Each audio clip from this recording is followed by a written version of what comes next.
Right. Good evening, students. Having covered the other two methods under non-random sampling, A, judgment, B, quota. Now let's move on to the third one, convenience sampling. Now, what is convenience sampling? Let's undertake an example to start with. In modern times, you find, students, there are various online companies which provide food at your doorsteps. Zomato, Swiggy, you name them. There are multiple number of them and they are up and coming, and all of them are having a good market of their own, right? Now let's say, for example, an upcoming company decides to understand the eating habits of their market, that is Indian market, and because accordingly they can make their decision making with regard to which restaurants they should be having contact with on the basis of whatever the eating habits of the people in general is. So naturally they would like to conduct a survey which would give them good results, right?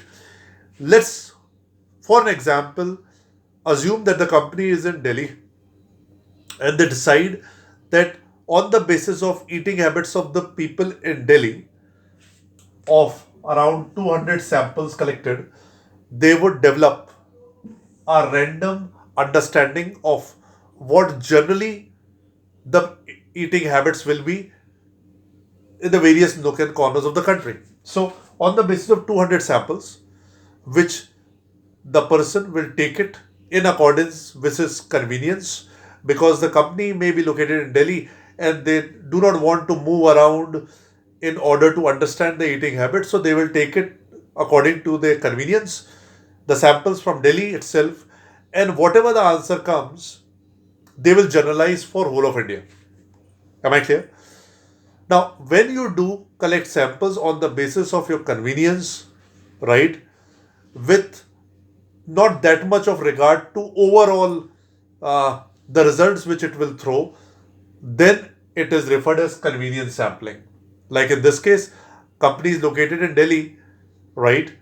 And they found that Delhi itself is the most convenient to start with. Instead of moving around here and there, they took the sample of the people. So that is what is convenience sampling. Now, to start with, it is non-random since the person has selected the sample on his own understanding in the nearby environment. It has its own merits. First and foremost, it is economical. We know it why it's economical, because the person is not required to travel to the different parts of the country, even though the company plans to have its operations to the different parts of the country as such, but still they are doing it, the survey of the city itself, that is Delhi, an example.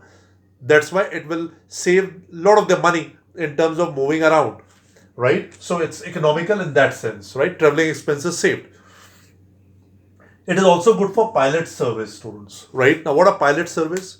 Whenever a particular survey has to be undertaken, it is a good idea if we can go for a small trial for it rather than going into a big survey.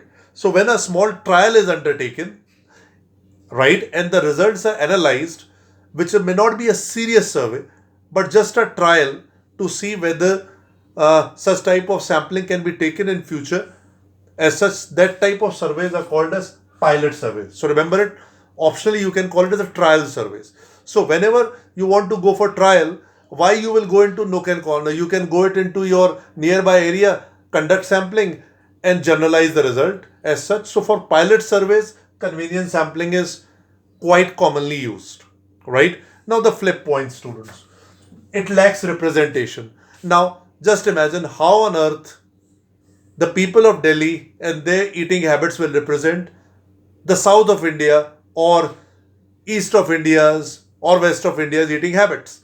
People in north of India like to have in their breakfast more of fats, right? Example, chole bhature and all those stuff.